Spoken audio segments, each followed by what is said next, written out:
আসসালামু আলাইকুম, কেমন আছেন সবাই?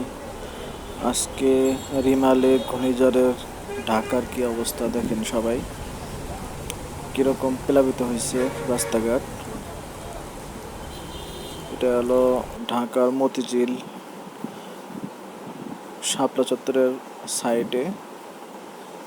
এটা হলো আমাদের অফিসের সামনে, গেটের সামনে কিরকম অবস্থা।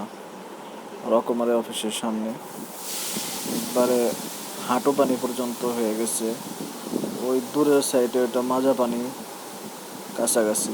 এত বৃষ্টি হয়েছে ঢাকা শহরে, বাতাস তো আছেই।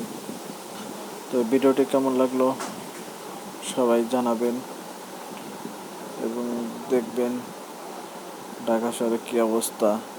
সবাই সাবধানে চলাফেরা করবেন আর আমার ভিডিওটি বেশি বেশি সাবস্ক্রাইব করবেন।